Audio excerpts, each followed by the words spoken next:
আছে কিনা, আর দ্বিতীয়ত আপনি বলেছেন যে মাস করে নামাজ পড়া যাবে কিনা। ভাই প্রশ্ন যে আপনাদের মালয়েশিয়াতে দেখা যায় যে ফজর সলাতে রুকু থেকে উঠে হাত তুলে মোনাজাত করে, তাই না ভাই? এটা যাবে কি জানা। মূল কথা হচ্ছে যে কোনোতে নাজেলা যদি পড়েন তাহলে হাত তুলে কোনোতে নাজেলা পড়তে পারবেন। এটা কি শুধু বিতের সলাতে না, সব সলাতেই? হ্যাঁ, ফজরের সলাতে আদায় করতে পারবেন। আল্লাহ নবী আলাইহিস সালাম তিনি করেছেন, একাধিক সেশনে হাদিস তারা প্রমাণিত আছে। তাই এটা বাংলাদেশে করেন না তার অর্থ এই নয় যে এটা হাদিস নয়। আসলে এটা হাদিস, বাংলাদেশের মানুষ আমল করছে না, তারা শুধু বিতেরের সময়তেই করে। হ্যাঁ, এখানে কিছু ডিফারেন্ট আছে হাদিসের মধ্যে।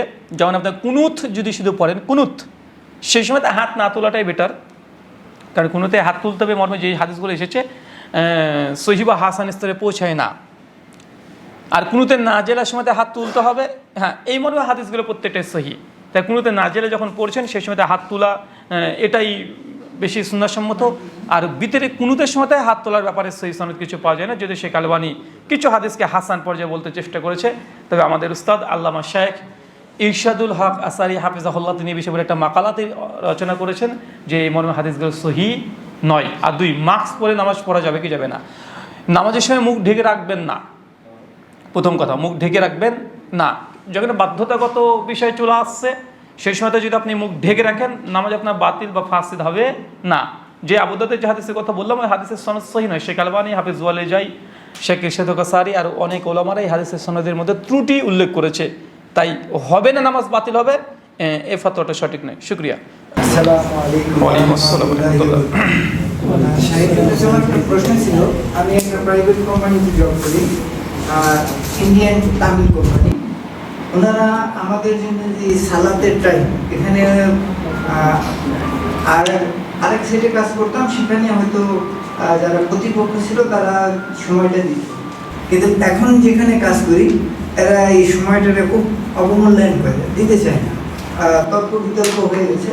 তখন আমরা বলে নিয়েছিলাম যে আমরা যেই কয়জন মুসলিম নামাজ পড়ি, অনেকেই মুসলিম আছে ওখানে, জুমার নামাজের ক্ষেত্রে ওরা বলছে আমাদের টাইমটা আমরা নিয়ে দিচ্ছি, আমাদের 2 ঘন্টা আমরা এখান থেকে ছুটি নিয়ে নামাজ পড়বো। ওনারা যে প্রতিপক্ষ আছে উনি দিতে চাইতেছে না। এখন আরেকটা প্রশ্ন এইটা হলো, দ্বিতীয়টা হলো যে এই নামাজ নিয়ে অনেক তর্ক বিতর্ক ওনাদের সাথে আমাদের হচ্ছে। সেই ক্ষেত্রে আমরা যে ওয়াক্তটা হয়, জোহরের ওয়াক্তটা বেশি প্রবলেম হয়, সেক্ষেত্রে এখানে একটা 30-এ অথবা 25-এ 20-এ আয়োজন দেয়, হয়তো একটা 30-এ নামাজ হয়। কিন্তু আমরা অনেক সময় যেহেতু কাজের ভিতরে লেগে গেলে নামাজটা ওই সময় মতো হয় না, সেই ক্ষেত্রে 12:50 অর্থাৎ আমরা 12:50 উঠে এই নামাজটা আদায় করি। সেই ক্ষেত্রে কি নামাজটা হবে না আমাদের ওয়াক্ত কখন আসছে বললেন? একটা 20-এ, একটা 25-এ, একটা 30-এ, এক এক জায়গায় এক এক রকম। আচ্ছা, মানে একটা 20 থেকে একটা 30-এর মধ্যে। কিন্তু আমার যেহেতু কোম্পানি টাইমটা নিতে চাইছি, আচ্ছা এই জন্য আপনি 12:25 থেকে 30-এর মধ্যে আপনার না 12:50-এ দেয়া ওই 10 মানে ওয়াক্তের আগে। হ্যাঁ, সেই ক্ষেত্রে কি আমার নামাজটা হবে? শুকরিয়া, জাযাকাল্লাহু খাইরান। সূরা নিসা 103 নম্বর আয়াত, আল্লাহ নির্দিষ্ট সময় নির্দিষ্ট সালাতকে ফরজ করেছে। কেউ যদি মনে করে যখন আমি ব্যস্ততার কারণে মাগরিব পড়ে নেব, হবে না। কেউ যদি বলে যে এবছর হয়তো তো আমি দেশে থাকতে পারবো না, তো কুরবানি এখনই দিয়ে দিই, হবে না। ইবাদত শর্ত সাপেক্ষেই করতে হয়। কিছু ইবাদত আছে যেটা ওয়াক্তের সঙ্গে সম্পৃক্ত। কেউ যদি মনে করে যে আমি এখন ফিতরা আদায় করে নেব, হবে হবে না। কেউ যদি রমজানের 10 তারিখে আমি ফিতরা আদায় করে নেব, হবে না। তাই ওয়াক্ত আসার পূর্বেই কেউ যদি আজানও দেয় সেই আজানটাও বাতিল হয়ে যায়। 12টা দেখা যায় 1:20-তে জোহরে ওয়াক্ত আসছে আপনাদের মালয়েশিয়াতে, কেউ যদি মনে করেন যে আমি 1:10-এ দিয়ে দিলাম, এই আজান বাতিল হবে। তাই ওয়াক্ত আসার পূর্বেই সালাত আপনার জন্য বৈধ নয় যখন আপনি মুকিং অবস্থায় আছেন। আসসালামু আলাইকুম। ওয়ালাইকুম আসসালাম।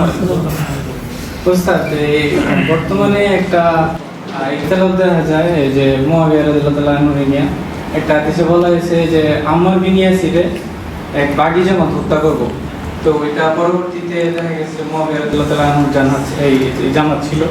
এটা নিয়ে আবার আরেকটা হাদিসে বলা হয়েছে যে উনি জান্নাতি। তো এই দুই হাদিসের দুই রকম বলা, এটা সলিউশনটা জানতে চাইতেছি। শুক্রিয়া। ভাইজান প্রশ্ন করেছেন যে আমিরে মুআবিয়া রাদিয়াল্লাহু তাআলা আনহুকে প্রসঙ্গে ইখতিলাফ দেখা যায়, কেউ বলে জান্নাতি, কেউ বলে জাহান্নামী। একটা হাদিসকে সামনে রেখে, যেটা সহিহ বুখারী 427-28 নম্বর পরপর হাদিস আছে যে আল্লাহর নবী তিনি প্রফেসি করেছেন যে আম্মারকে একটা বাগী জামাত হত্যা করবে। তো পরবর্তী ঐতিহাসিকভাবে দেখা যায় যে আসলে আম্মার বিন ইয়াসারকে হত্যা করেছিল যারা, তারা মুআবিয়া রাদিয়াল্লাহু তাআলা আনহুর সঙ্গে দলে তারা ছিল, তাই তো, সিফফিনে।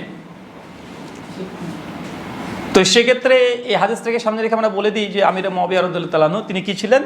বাগী জামাত ছিলেন। এখানে ছোট্ট প্রশ্ন, আলী বিন আবি তালেব রাদিয়াল্লাহু তাআলা আনহুকে কে হত্যা করেছে? কারা? খারেজিরা। কোন জামাতে ছিল তারা? কার দলে ছিল? না, কোন জামাতে ছিল, মানে কাদের সঙ্গে মিলিত ছিল? আলী বিন আবি তালেবের জামাতেই খারেজিরা লুকিয়েছিল। ওমর বিন খাত্তাবকে হত্যা করেছে কে? আবু লুলু। কোন দলে ছিল? তারা খারেজি, যদিও খারেজি আকীদা মানহাজতে খারেজি, কিন্তু কাদের জামাতে ছিল? জামাত কোনটাই ছিল? স্বয়ং ওমর বিন খাত্তাবের সঙ্গে ছিল তারা। তার মানে বোঝা যাচ্ছে যে ওমর বিন খাত্তাবের হত্যাকারী যিনি, তিনি ওমর বিন খাত্তাবের জামাতের মধ্যেই ছিলেন। আলী বিন আবি তালেবের হত্যাকারী সেই জামাতে, নিজেদের জামাতের মধ্যেই ছিলেন। তো আমিরে মুআবিয়া রাদিয়াল্লাহু তাআলা আনহুর জামাতে যদি খারেজিরা প্রবেশ করে, কথা বুঝতে পারছেন? বাগী বলতে কি? সত্য থেকে বিচ্ছিন্ন হয়ে গেছে যারা, বাগী জামাত। যেমন খারেজি, প্রথম বাগী কারা? খারেজিরা। উম্মতে প্রথম বাগী কারা? খারেজিরা। তো মুআবিয়া রাদিয়াল্লাহু তাআলা জামানার পূর্বে খারেজিরা ছিল কি ছিল না? ছিল। তারা সাহাবীদের উপরে আক্রমণ করেছে কি করেনি? করেছে। সমস্ত কিছু থেকে বোঝা যায় আল্লাহ রাসূল বলছে যে আমি আম্মার বিন ইয়াসারকে হত্যা করবে বাগী জামাত। তো বাগী আগে না পরে? আগে বাগী হবে, মানে আগে থেকে বাগী আছে, আর এই জামাতই আম্মার বিন ইয়াসারকে হত্যা করবে। কিন্তু যারা বলছে না আম্মার বিন ইয়াসারকে হত্যা করেছে বাগী জামাত মুআবিয়া, কেন তারা বাগী? আম্মার বিন ইয়াসারকে হত্যা করার কারণ তাকে বাগী মানাচ্ছে, কিন্তু হাদিস কি বলছে? আগে থেকেই তারা বাগী আছে। তো কারা হত্যা করেছে? নিশ্চিতভাবে বোঝা যায় এখান থেকে খারেজিরা। আর মুআবিয়ার জাঙ্গে সিফফিনের সময়তে মুআবিয়া রাদিয়াল্লাহু আনহুর দলের মধ্যে তারা প্রবেশ করেছিল, এটা ঐতিহাসিকভাবে প্রমাণ আছে।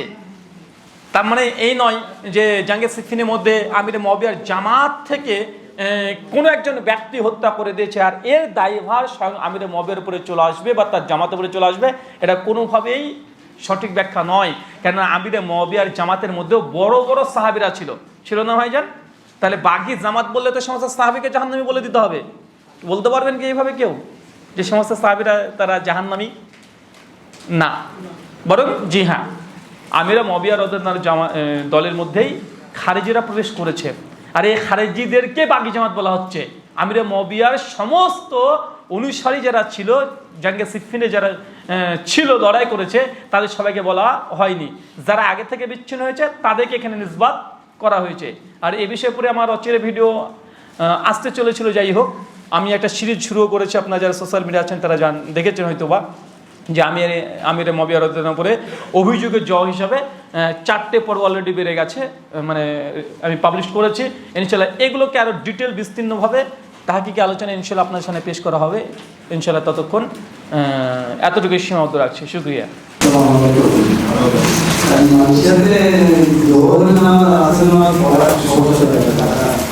যদি তাই মনে করেন আমাদের ঝড়ে রক্ত সূর্য যখন একটু হেলে যায় তখন রক্ত শুরু হয়, কিন্তু বাংলাদেশে যদি তারা যদি তারা আদানের আগে না আসে না হয় না,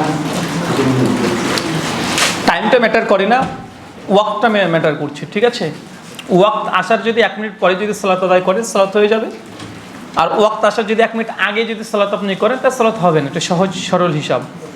এখন আপনার কটার সময় আসছে আপনাদের এখানে, আপনারা সেটা নিজেরা দেখবেন। আমরা দেখি মানে আসরের ওয়াক্ত 4:45 মনে দেখলাম আজকে নাকি।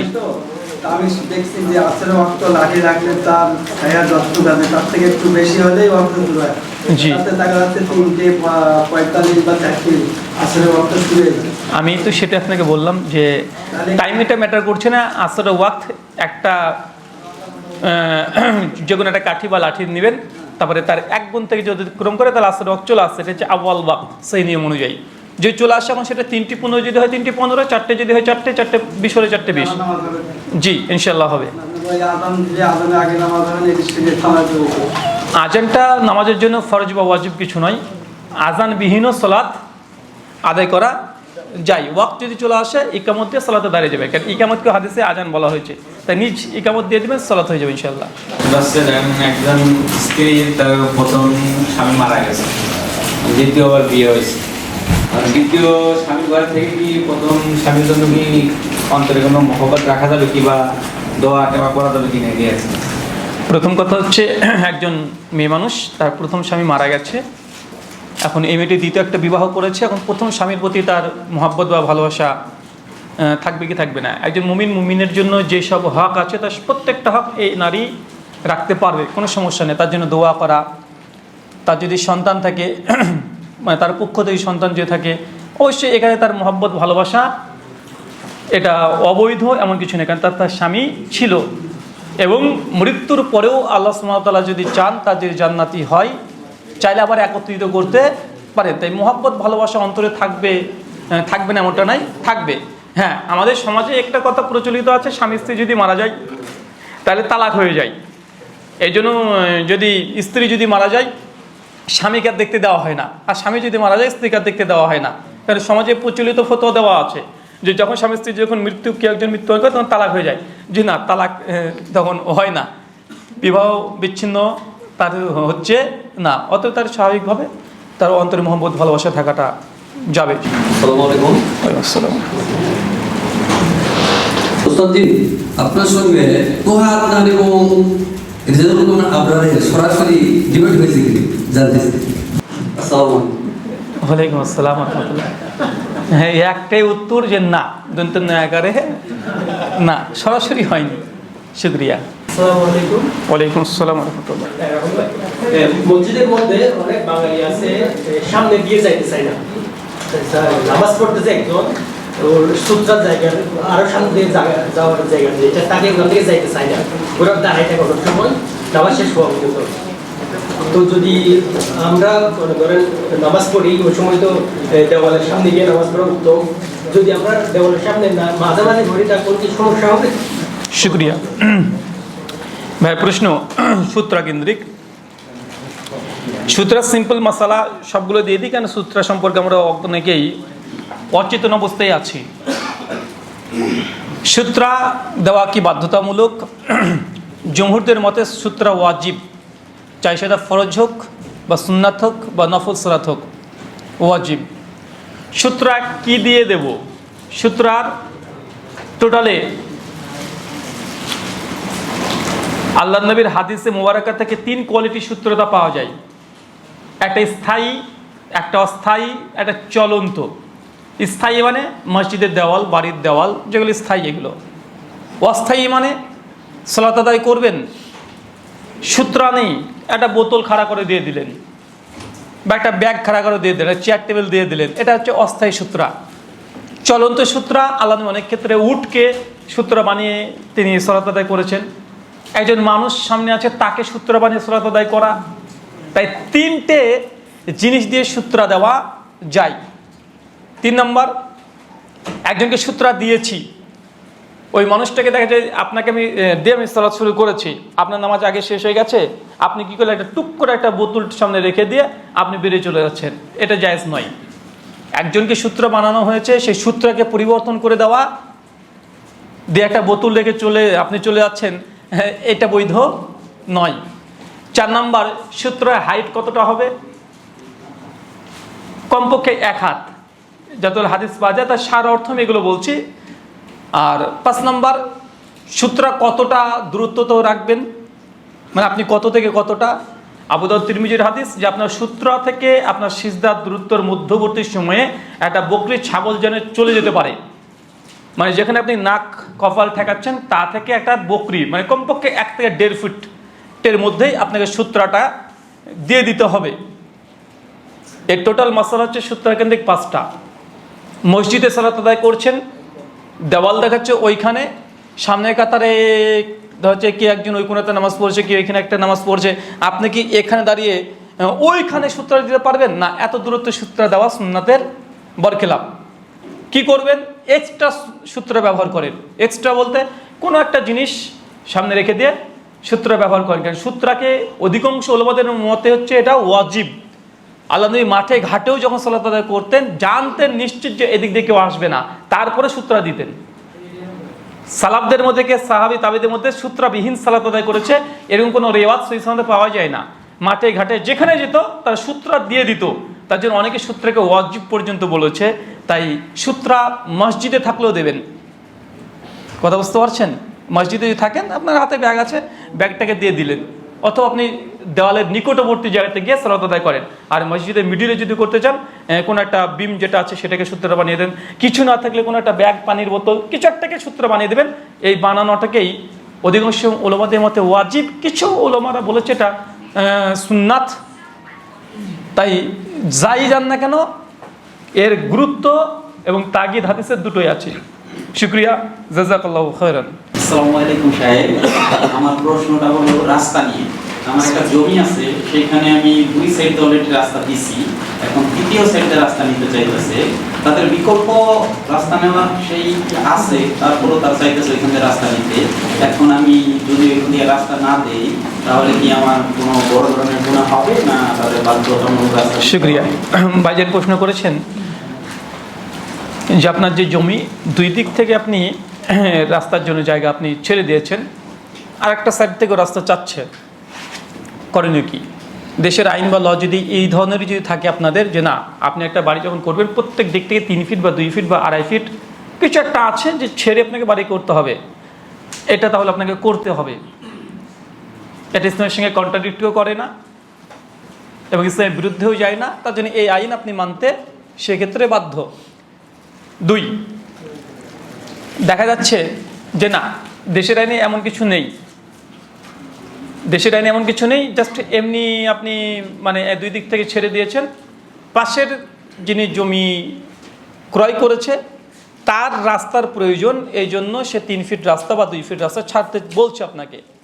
যদি এমনটা হয়, আর তার যদি এ পরিমাণে জমি নেই যে সে বাড়িতে প্রবেশ করতে পারে, আর সে ব্যক্তি যদি মুসলিম হয়, তাহলে আপনার জন্য সে জমি ছেড়ে দেওয়া তার হক আদায় করার শামিল। কথা বুঝতে পারলেন? দেখেছে না যে ওর জমি যেটা আছে 3 ফিটই আছে, 3 ফিট দিয়ে ও যাতায়াত করতে পারবে না।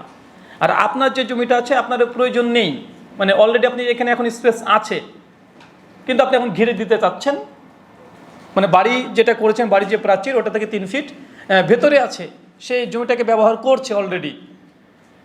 আপনার জমি 3 ফিট আর তার জমি 3 ফিট, টোটাল 6 ফিট ধরেন, আমি জাস্ট এক্সাম্পল দিচ্ছি। কিন্তু আপনি তারপরে বাড়িটাকে আপনি পাঁচিল দিয়ে ঘিরে দিতে যাচ্ছেন, আর পাঁচিল দিয়ে ঘিরে দিলেই তার বাড়িতে প্রবেশ করা বা যাতায়াত চলাফেরা সমস্যা হবে।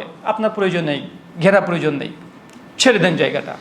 কারণ আল্লাহ নবীর হাদিসের যে ইসলামী যে উসুলের মূল কথা হচ্ছে এইটা, যে ইমানের 70টা শাখা আছে, বারবার হাদিস শুনেছেন। সবচেয়ে নিচু শাখা কোনটা? কষ্টটা জিনিস সরিয়ে দেওয়া। কিন্তু আমি যে রাস্তায় ঘিরে দিই, এটা মহা মুসিবতের ব্যাপার না ভাইজান।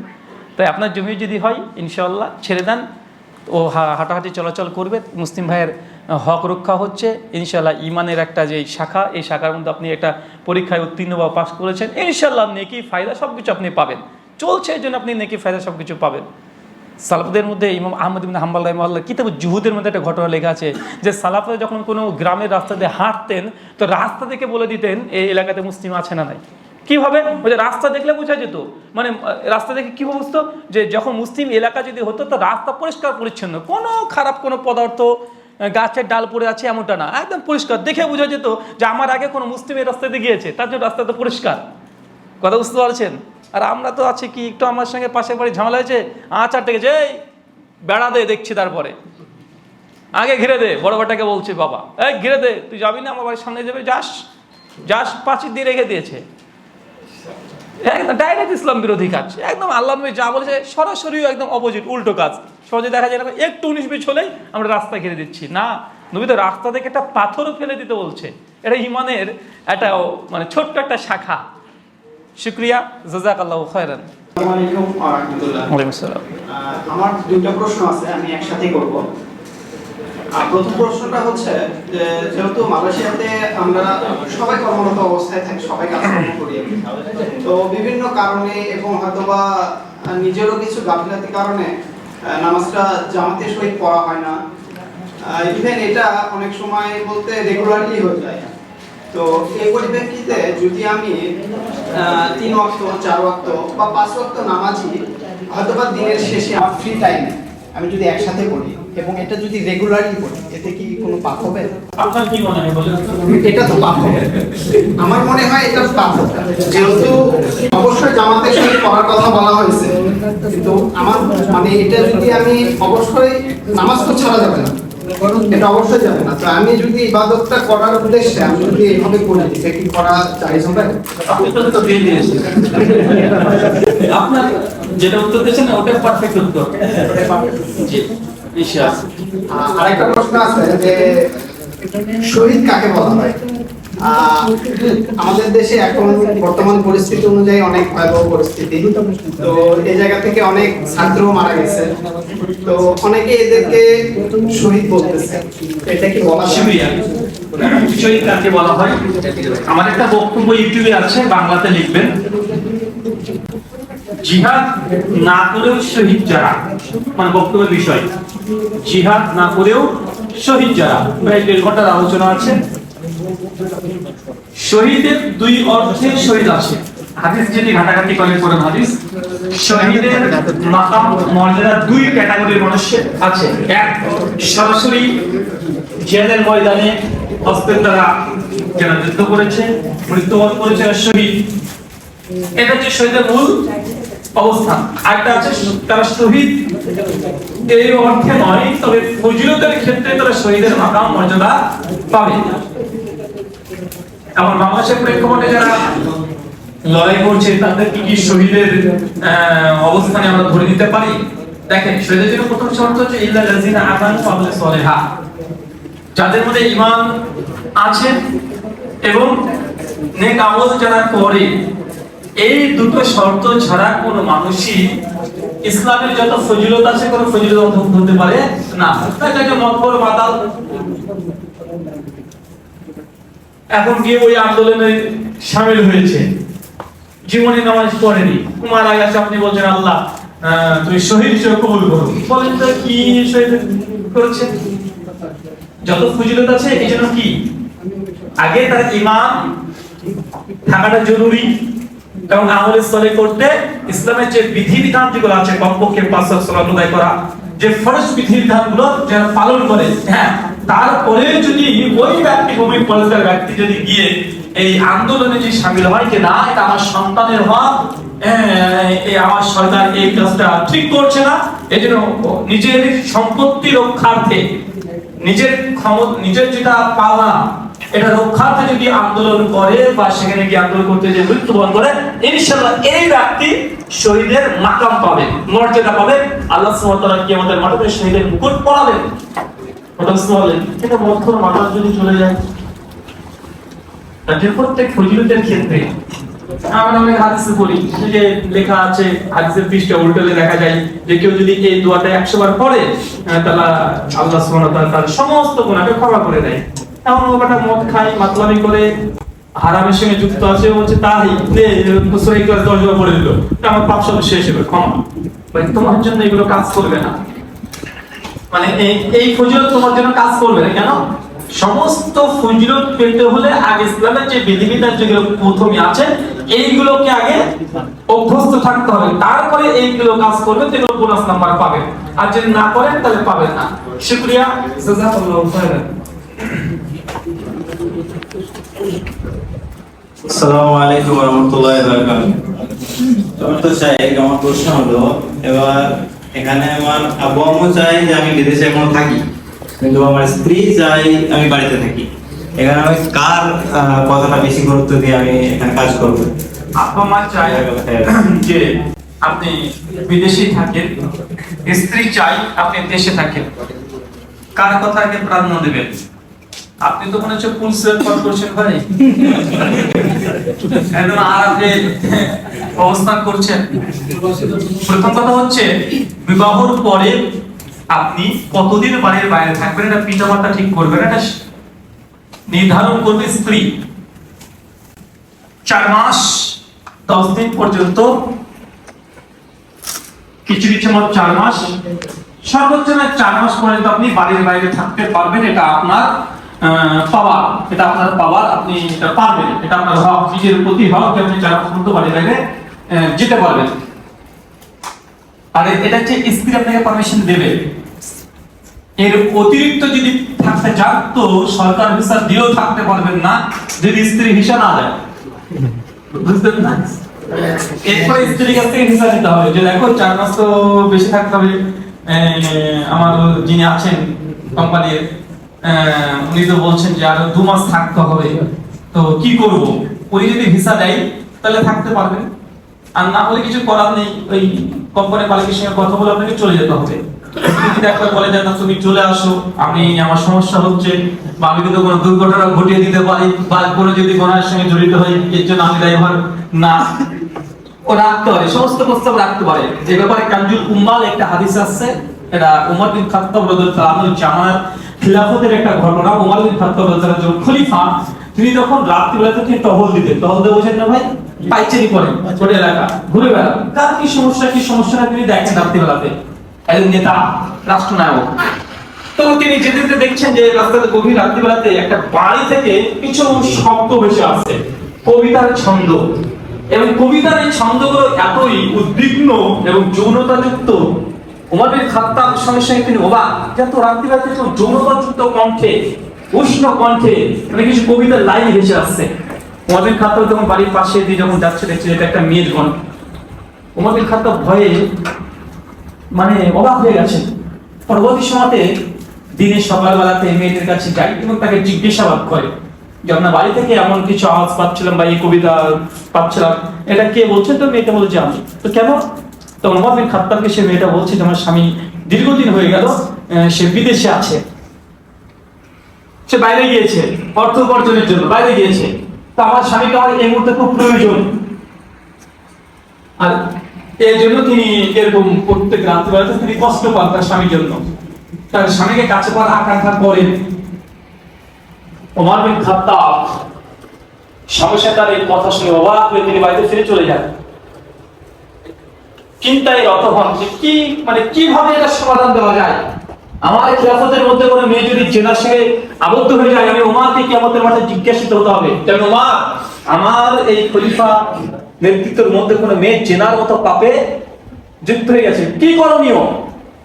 ওমর বিন খাত্তাব নিজের মেয়ে হাফসা রাদিয়াল্লাহু আনহার কাছে চলে গিয়ে বলছেন, ডাইরেক্ট প্রশ্ন, যে একজন মেয়ে তার স্বামীকে ছাড়া কতদিন থাকতে পারে? যখন এই প্রশ্ন ওমর বিন খাত্তাব তার মেয়েকে করেছে, সংসারে তার মেয়ে মাথা নিচু করে দিয়েছে, বারবার জিজ্ঞাসা করছে এই কথা যে তার মেয়ে মানে একজন মেয়ে তার স্বামী ছাড়া কতদিন ঠিকঠাক থাকতে পারে ফিজিক্যালি না গিয়ে। তার মেয়ের কথা, মেয়ের সঙ্গে সঙ্গে মাথা নিচু করে ফেলেছে, কথা বলতে পারে না, কিন্তু তার মেয়ে তো জানে যে ওমর বিন খাত্তাব আমার বাবা, নিশ্চয়ই এই সমাজের কোন একজন কষ্টের মধ্যে পড়েছে। সরাসরি মাথাটাকে নিচু করে হাতের আঙ্গুল 3টে আঙ্গুল তুললেন, একটু বা 4টে আঙ্গুল তুললেন। ওমর বিন খাত্তাব বুঝে নিলেন যে 4 মাস। পরবর্তী সময়ে তিনি রাষ্ট্রীয়ভাবে আইন ঘোষণা করে দিলেন, যারা যারা যুদ্ধে গিয়েছে, জিহাদে গিয়েছে, ব্যবসায়ী গিয়েছে, যারা যারা 4 মাসের বাইরে যেন কেউ না থাকে, দ্রুত ফিরে আসতে হবে। রাষ্ট্রীয় আইন ঘোষণা করে 4 মাসের মধ্যে সমস্যাকে ক্লাস করো। সেটা রাফিক হচ্ছে এটাই, 4 মাস পর্যন্ত আপনি বাড়ি বাইরে থাকতে পারবেন। এরপরে আপনার স্ত্রী যদি বলে যে না বাইরে তোমাকে চাই, আপনি আসতে বাধ্য, আর যদি না যান তারপরে টাকা কামানোর জন্য বাড়ি বাইরে থাকেন, যদি দুর্ঘটনা ঘটে যায় আপনার খবর আছে। কথা বুঝতে পারলেন ভাই? আর এটা নির্ধারণ করবে পিতামাতা না, এটা স্ত্রীর হক। আসসালামু আলাইকুম। আমার প্রশ্ন হচ্ছে, জহর নামাজে আমরা নামাজের আগে 4 রাকাত সুন্নত নামাজ পড়ি, এটাকে আমরা 2 রাকাত পড়বো না 4 রাকাত একসঙ্গে পড়বো? আর দ্বিতীয় হচ্ছে, প্রথম 2 রাকাতের পরে পরের 2 রাকাতে সূরা ফাতিহার পরে আর কোন সূরা যোগ দিতে হবে না, না দিলেও চলবে? একাটা জমা জি সুন্নাত সুন্নাত নামাজ চাইলে শুকরিয়া। যাবে তিরমিজি 415 নম্বর হাদিস। আল্লাহ নবী বলেন, কেউ যদি প্রত্যহ প্রতিদিন 12 রাকাত নামাজ সুন্নাত নামাজ ইবাদত করে বাইতুল ফিল জান্নাহ, আমি আল্লাহ তার জন্য জান্নাতে একটা ঘর নির্মাণ করব। 12 রাকাত সেন্সের হাদিস আসছে 10 রাকাতের কথা। তো সেক্ষেত্রে জোহরের পূর্বে 4 রাকাত সালাত কি এক সালামে 4 রাকাত না মাঝখানে 2 রাকাত 2 রাকাত করে ভাগ করে 2 রাকাত 2 রাকাত করে ভাগ করে হাদিস আসছে। কিছু বর্ণনায় যেগুলো আসছে না 10 রাকাতের কথা 2 রাকাতের কথা সেখানে আসছে। তবে 2 রাকাত পরে সালাম ফিরে দিয়ে আবার 2 রাকাত পড়বে। এটা যে জোহরের পূর্বে 4 রাকাত, পরে তো 2 রাকাত আপনি জানছেন। আর এই হাদিসের উপরে আমল করাটা খুব গুরুত্বপূর্ণ। জান্নাতের না ঘর চাই না ভাইয়া? ইনশাআল্লাহ। ছোট্ট একটা আমল, খুব বেশি আমল না। প্রত্যেকদিন জোহরের পূর্বে 4 রাকাত সুন্নাত, পরে 2 রাকাত সুন্নাত, মাগরিবের পরে 2 রাকাত, এশার পরে 2 রাকাত, ফজরের পূর্বে 2 রাকাত। যেটা আপনি মুখে অবস্থায় থাকেন, সফর অবস্থায় না থাকেন, এই 12 রাকাত সুন্নাতের হেফাজত করেন, বাইতুল ফিল জান্নাত, জান্নাত আপনার জন্য ঘর আছে। ইনশাআল্লাহ আপনি আশা করতে পারেন। শিবলি একটা বিষয় জানার বিষয়, সেটা হচ্ছে আমরা তো মসজিদে নামাজ পড়ি বা কোম্পানিতে যারা থাকি নামাজের জায়গা আছে। তো দেখা যায় যে অনেক সময় যারা সামনে থাকে তারা জামাত ফুল পায়, আবার যারা পিছে থাকে দেখা যায় যে জামাত শেষ হয়ে গেছে, নামাজ তাদের শেষ হয় না, আমার পিছিয়েছে। তাহলে আমি কি সামনেতে চলে যেতে পারবো না তার শেষ হওয়া পর্যন্ত ওয়েট করতে হবে? আর সোজা চলে যাওয়া যাবে কিনা? প্রথম কথা হচ্ছে, ওই ভাই একটা প্রশ্ন করেছিল, প্রশ্নটা মানে মাথা দিয়ে চলে গেছিল দেখি সূত্র প্রসঙ্গে। যখন জামাতে আছেন, ইমামের সূত্রাই মুক্তাদের জন্য যথেষ্ট হয়ে যাবে। ইমামের সূত্র কি মুক্তাদের জন্য যথেষ্ট। মানে আমি এখানে সূত্র দিয়ে নামাজ পড়ছি, প্রথম কাতার আছে, দ্বিতীয় কাতার আছে, তৃতীয় কাতার আছে, আর তৃতীয় কাতারে মানুষ যদি চায় তৃতীয় কাতারের সামনে দিয়ে হেঁটে চলে যাবে, যেতে পারবে নামাজ রত অবস্থার মধ্যে। ইমাম যদি সালাত ফিরিয়ে দেয়, সঙ্গে সঙ্গে সূত্রও কেটে যায়। কথা বুঝতে পারলেন? ইমাম সাহেব সালাত ফিরিয়ে দিয়েছে, সঙ্গে সঙ্গে ইমামের সূত্র ছিন্ন হয়ে গেছে, কানেকশন ডিসকানেক্ট হয়ে গেছে। আর যতক্ষণ ইমাম সাহেব নামাজের মধ্যে আছে ততক্ষণ ইমাম সূত্র সবার জন্য সূত্র। তবে হ্যাঁ, ইমামের সামনে তোমার হাঁটা শুরু করে দেবে কাল থেকে। হুজুর তো বললো যে হযরত অবস্থাতে হ্যাঁ হেঁটে চলে যাওয়া যায়। তো এটা জামাতে যখন আছেন, তো ইমামের না, মুসল্লিদের সামনে দিয়ে যেতে পারবেন সেই সময় যদি প্রয়োজন হয়। অনর্থক যা দরকার নেই, খুবই গুরুত্বপূর্ণ না যে গেট এটা ছাড়া নাই, যেটা আপনি বাধ্য যাচ্ছেন, সমস্যা নেই। 2 নাম্বার, ইমাম যখন সালাম ফিরে দিয়েছে, ডিসকানেক্ট হয়ে গেছে। এখন দেখা যাচ্ছে যে 2 নম্বর 3 নম্বর কাতারের সবাই নামাজ শেষ, তৃতীয় যে শেষ কাতার যেটা আছে ওরা আপনার নামাজ চলছে। এখন আপনি কি আমাদের একটু করে বেরিয়ে চলে আসতে পারবেন বা ওদের সামনে হাঁটাহাঁটি করতে পারবেন? না, আর পারবেন না। কেন? কানেকশন ডিসকানেক্ট হয়ে গেছে। ইমাম সাহেব সালাম ফিরে দিয়েছে, নামাজ শেষ, সূত্র শেষ হয়ে গেছে, আপনাকে অবস্থান করতে হবে। শুকরিয়া, জাযাকাল্লাহ খাইরান। জি, এটা আমাদের শেষ প্রশ্ন ইনশাআল্লাহ। আসসালামু আলাইকুম। শাসকের বিরুদ্ধে বিদ্রোহ করা জায়েজ কিনা? যদি জায়েজ না হয় তাহলে হোসেন রাদিয়াল্লাহু তাআলা আনহু কেন এজিদের বিরুদ্ধে বিরোধিতা করেছেন? শাসকের বিরুদ্ধে যে কোনো রকমের প্রতিবাদ হয় না, করা বৈধ কি বৈধ নাই। কেউ বলে না যে শাসকের বিরুদ্ধে প্রতিবাদ করা যাবে না। প্রতিবাদ করার কিছু ওয়ে আছে, প্রতিবাদ করার কিছু ভাষা আছে, কিছু প্রক্রিয়া আছে, কিছু পদ্ধতি আছে। কোন প্রক্রিয়া করতে চান, কোন পদ্ধতিতে করতে চান, কিভাবে করতে চান, আর আপনার অবস্থান কি, সবগুলো ম্যাটার করবে। কথা বুঝতে পারছেন? শাসককে এটা ম্যাটার করবে। কেমন আপনাকে বলি, ইসলামিক ভূখণ্ড বা ওলামারা বিশ্বের ভূখণ্ডকে 3 ভাগে 4 ভাগে ভাগ করেছে।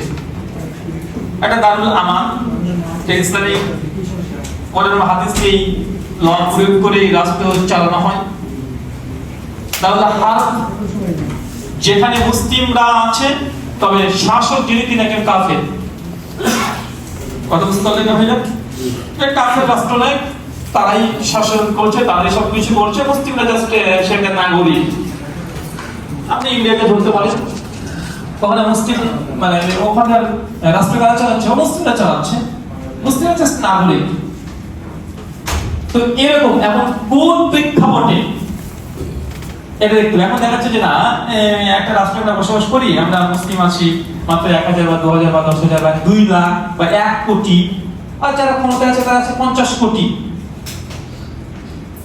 এবং আমরা কিছু আন্দোলন করছি, যে আন্দোলনটা যদি এক্সট্রিম পর্যায়ে চলে যায়, সরকার বা রাষ্ট্র যদি চায় আমাদেরকে নিমেষেই সবকিছু বন্ধ করে দিতে পারে। এই ক্ষেত্রে আপনি তার বিরুদ্ধে গিয়ে বা তাকে আন্দোলন করতে গিয়ে বা আন্দোলন করে রাষ্ট্রকে চাপে ফেলতে মানে পারবেন না, এটা নিশ্চিত। আর আপনি এটাও জানেন যদি চাপে ফেলতে চান তাহলে আপনাকে এমন চাপ দেবে যে আপনি নিজে আর মুক্ত জিন্দেগিতে পারবেন না। সঙ্গে যারা আছে, যত মুসলিমরা আছে, সবগুলোকে একদম মাথাটাকে নিচু করে রেখে দেবে। তাহলে এই সরকারের বিরুদ্ধে আপনি প্রতিবাদ করতে গিয়ে উম্মাকে ধ্বংসের দিকে নিয়ে চলে গেলেন। কথা বুঝতে পারছেন? অনেকগুলো ম্যাটার করে। শাসক কি আছে, যদি মুসলিম হয় তার জন্য আলাদা বিধান, অমুসলিম হলে আলাদা বিধান, মুসলিম যদি ফাসিক হয় তার জন্য আলাদা বিধান, মুসলিম যদি জালেম শাসক হয় তার জন্য আলাদা বিধান। যেন হাজ্জাজ বিন ইউসুফ জালেম শাসক, দেখেন সাহাবা সেই সময়কার যুগে তো বড় বড় ইমামরা প্রেসিডেন্ট ছিল, ইমাম আহমদ বিন হাম্বলের মতো ব্যক্তিত্ব সেই সময় প্রেসিডেন্ট ছিল, ফাসিক জালেম শাসক।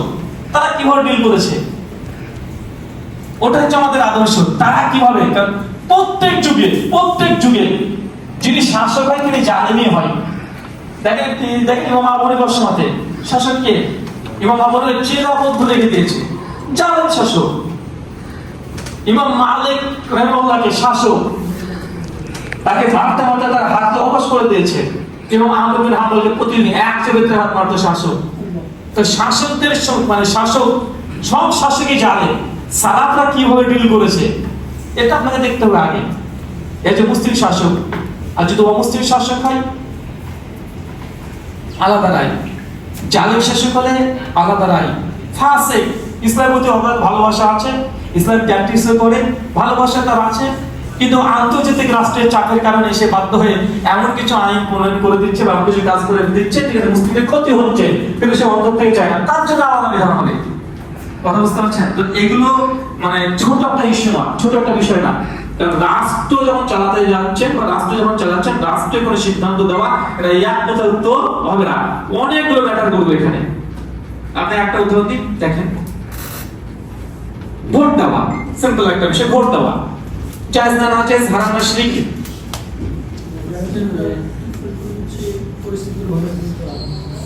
ভোট দেওয়া আমরা এক কথায় বলে দিই যে ভোট দেওয়া শিরক, আমরা বলছি না ভাই না?